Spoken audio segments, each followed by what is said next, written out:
Morning बच्चों, आज हम लोग देखे तुल्यांकी भार देखे थे। कल तक हम लोग उसके पहले का देखे थे। आज हम लोग नया टॉपिक तुल्यांकी भार देखेंगे।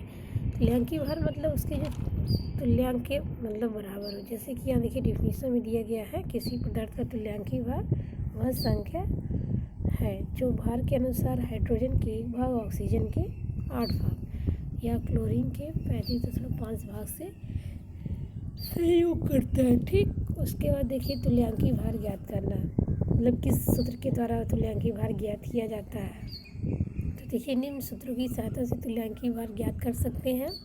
फिर देखिए तत्व का तुल्यांकी भार बराबर तत्व का परमाणु द्रव्यमान बटे तत्व की संयोजकता।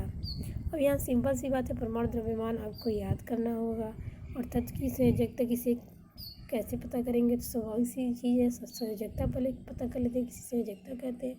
तो संयोजकता मतलब किसी तत्व के बाहरी कक्षा में जितने इलेक्ट्रॉन की अधिकता हो या जितने इलेक्ट्रॉन की कमी हो कोष को कंप्लीट होने में या पूर्ण होने में, वही उस तत्व की क्या होती है, संयोजकता होती है। फिर अब देखिए क्वेश्चन कि एक तत्व जिसका परमाणु भार 27 और तुल्यांकी भार 9 हो तो उस तत्व की संयोजकता ज्ञात कीजिए। अब इसमें क्या किया, उल्टा पूछा। ठीक, तो इसके बाद उसके बाद इसका फार्मूला देखिए, यहाँ पहले लिख लेंगे सॉल्व लिख करके। ठीक, उस तत्व की संयोजकता को रिवर्स किया, तत्व की संयोजकता और तत्व का परमाणु भार बटे तत्व का तुल्यांकी भार रख के निकाल लिए हैं। उसके बाद 9 से 27 को काटे हैं तो 3 आया है। फिर देखिए अम्ल का तुल्यांकी भार। ठीक, अब अम्ल किसे कहते हैं, जो पदार्थ जल में केवल H आयन देता है, मतलब H+1 आयन देता है, उसको हम लोग अम्ल कहते हैं। ठीक, तो देखिए अम्ल का तुल्यांकी भार कैसे निकालते हैं। हम किसी अम्ल का तुल्यांकी भार को निम्न सूत्र की सहायता से ज्ञात करते हैं। ठीक, तो देखिए अम्ल का तुल्यांकी भार बराबर अम्ल का भार बटे अम्ल की क्षारकता। ठीक, उसके बाद यहाँ देखिए अम्ल की क्षारकता किसे कहते हैं, समझिए। अम्ल की क्षारकता या भस्मिकता का तात्पर्य है कि अम्ल द्वारा विस्थापित H आयन की संख्या, मतलब जितने उसमें H आयन रहेंगे वही उस तत्व की अम्ल की क्षारकता होगी और या उसको इसी को भस्मिकता कहते हैं। ठीक, फिर देखिए अगले क्वेश्चन, ऑक्जेलिक अम्ल H2C2O4 ठीक का तुल्यांकी भार ज्ञात कीजिए। फिर देखिए यहाँ पे H2CO2O4 का क्या निकालेंगे, पहले अणुभार निकालेंगे। अणुभार निकालने के बाद तब हम लोग यहाँ पे देखिए अणुभार निकाला गया तो कैसे 2 गुणे 1 2 हाइड्रोजन है, इसलिए 2 गुणे 1 2 गुणे 12 कार्बन का परमाणु, फिर 4 गुणे 16 ऑक्सीजन का, फिर 2 गुणे 18 H2O का। इस प्रकार से ये नहीं आया। फिर इसके बाद 126 है जोड़। इस प्रकार से H2C2O4 × 2H2 का तुल्यांकी भार बराबर अणुभार बटे क्षारकता। इसकी क्षारकता कितनी होगी, 2 होगी, क्योंकि इसमें 2 H आयन है। ठीक, 2 H आयन मतलब यहाँ पे सिर्फ 2 H आयन है इसमें से, इसीलिए यहाँ पे इसकी क्षारकता 2 होगी। उसके बाद अणुभार इसका 126 है, तो उसे 126 को काटेंगे तो 63 आएगा। 63 इसका आंसर है। फिर देखिए यहाँ एक विशेष कॉपी करके देख लीजिए, कभी कभी ऑक्जेलिक अम्ल को क्रिस्टल ऑक्जेलिक अम्ल के रूप में दिया जाता है, तो उसके रासायनिक सूत्र के साथ जल के 2 अणु भी लिखे जाते हैं। जैसे कि यहाँ देखिए H2C2O4 × 2H2, यदि निर्जल ऑक्जेलिक अम्ल दिया है तो उसके लिए सूत्र H2C2O4 का प्रयोग करते हैं। मतलब कहीं निर्जल शब्द आ जाए तो वहाँ पे आप वाटर मॉलिक्यूल के 2 अणु नहीं लिखेंगे। फिर अम्ल का तुल्यांकी भार अभिक्रिया पर निर्भर करता है, ये भी पॉइंट ध्यान दीजिएगा आप लोग। फिर देखिए H2SO4 का तुल्यांकी भार निम्न अभिक्रिया के अनुसार ज्ञात कीजिए, जो कि अभी हमने जस्ट नीचे लिखा था कि तुल्यांकी भार निम्न अभिक्रिया पर निर्भर करता है। तो देखिए H2SO4 NaOH के साथ क्रिया कर रहा है और NaSO4 + H2O बना रहा है।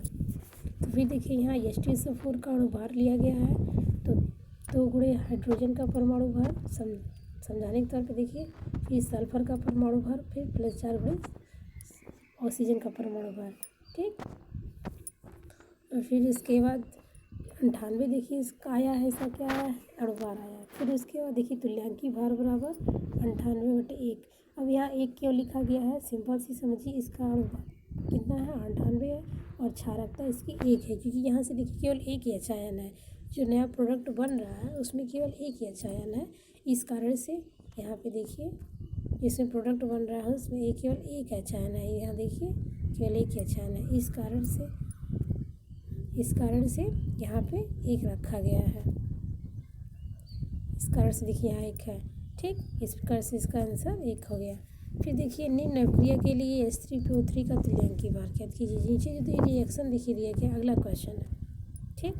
अगला क्वेश्चन देखिए दिया गया CaOH का whole twice H3PO4 CaHPO4 + 2H2O reaction दिया गया है और इसमें H3PO4 का तुल्यांकी भार निकाला। तो H3PO जिसका तुल्यांकी भार निकालना उसी का हम क्या करेंगे, अणु भार निकाल लेते हैं, ठीक। तो 3 गुणे हाइड्रोजन का परमाणु भार प्लस फास्फोरस का परमाणु भार प्लस 4 गुणे ऑक्सीजन का परमाणु भार, इतना निकालने के बाद देख इतना आएगा। 3 गुणे 1 हाइड्रोजन का कितना होता है, 1 होता है। फिर उसके बाद फास्फोरस का 21 होता है, फिर ऑक्सीजन का 16, इसलिए 4 गुणे 16 तो 98 आ गया। फिर H3PO का तुल्यांकी भार अणुभार बटे प्रतिस्थापित आयनों की संख्या। और यहाँ देखिए 2 रखा गया है, ठीक। यहाँ 2 रखा गया है, क्यों 2 रखा गया है, सिंपल सी बात है यहाँ पे 2 एच आयन निकल रहा है, यहाँ से कितना एच आयन निकल रहा है, H3PO4 में से केवल 2 आयन निकल रहा है। यहाँ देखिए इसमें केवल एक एच आयन बचा है, यहाँ 2 एच आयन बाहर हो गया, इसीलिए इसकी क्षारकता 2 है, ठीक। इस प्रकार से आंसर आ जाएगा। फिर देखिए यहाँ पे क्षारक का तुल्यांकी भार। अब क्षार किसे कहते हैं तो सिंपल सी बात है, जो वह पदार्थ या जो विलय जल में क्या कहते हैं OH आयन दे, उसको हम लोग क्षार कहते हैं, ठीक।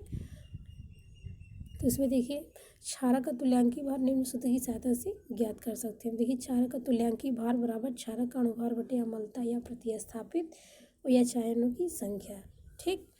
इसके बाद देखिए क्वेश्चन CaOH का तुल्यांकी भार ज्ञात करें, ठीक। फिर इसके बाद अब CaOH का क्या निकालेंगे, अणुभार बराबर कैल्शियम का परमाणु भार प्लस 2 गुणे ऑक्सीजन का परमाणु भार प्लस 2 गुणे हाइड्रोजन का परमाणु भार। तो कैल्शियम का 40 होता है, ऑक्सीजन का 16, तो 2 गुणे 16 और सिर्फ प्लस 2 गुणे 1 हाइड्रोजन का, इसके बाद इसका 74 आ गया। फिर उसके बाद लिखेंगे CaOH का होल ट्वाइस का तुल्यांकी भार मतलब कैल्शियम हाइड्रोक्साइड जिसको कहते हैं बराबर अणुभार बटे अम्लता, ठीक।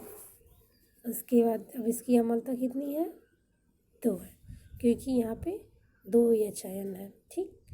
फिर इस प्रकार से लवण का तुल्यांकी भार। अब लवण किसे कहते हैं तो ध्यान से सुनिएगा आप लोग, अम्ल तथा क्षार के मिलने से जो पदार्थ बनता है उसी को हम लोग क्या कहते हैं, लवण कहते हैं, ठीक।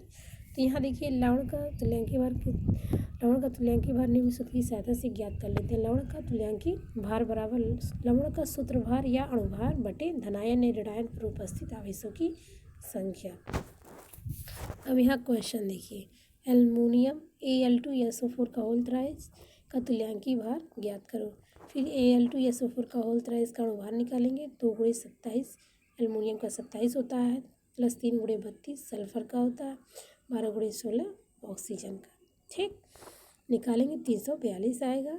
फिर Al2SO4 का तुल्यांकी भार बराबर 342/6।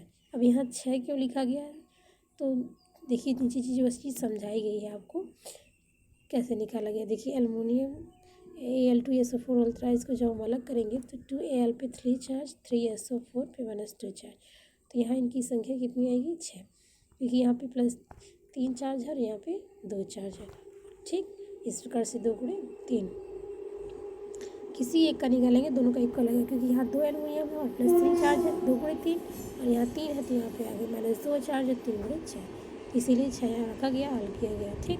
फिर आयन का तुल्यांकी भार। अब आयन किसे कहते हैं, सिंपल सी बात है, किसी भी तत्व पे कोई भी आवेश हो तो वो आयन कहलाता है, जैसे धनायन हो या ऋणायन हो। अगर किसी में इलेक्ट्रॉन की कमी होती है तो उस पर हम क्या पाते हैं, धनायन। अगर इलेक्ट्रॉन की अधिकता होती है तो हम उस पर ऋणायन पाते हैं, तो उसको हम आयन कहते हैं, ठीक। अब आयन का तुल्यांकी भार निम्न सूत्रों की सहायता से ज्ञात करते हैं। तो आयन का तुल्यांकी भार बराबर आयन भार बटे आयन पर उपस्थित आवेशों की संख्या।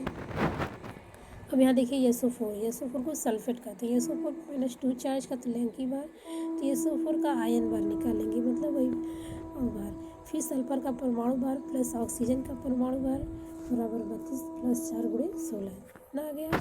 फिर उसके बाद इसका तुल्यांकी भार बराबर देखिए डायरेक्ट 48 यहाँ लिखा गया, नहीं 48 लेना चाहिए क्योंकि हमें पता है कि आयन पर उपस्थित आवेशों की संख्या, ठीक। और हमारा यहाँ 96 आया आयन भार, तो वही SO4 का तुल्यांकी भार बटे आयन भार बटे आवेशों की संख्या, तो आवेश 2 है तो 96/2 रखेंगे तो 48 आएगा, इसलिए 48 यहाँ पे डायरेक्ट लिख दिया गया। इसको आप कोशिश समझिएगा। धन्यवाद।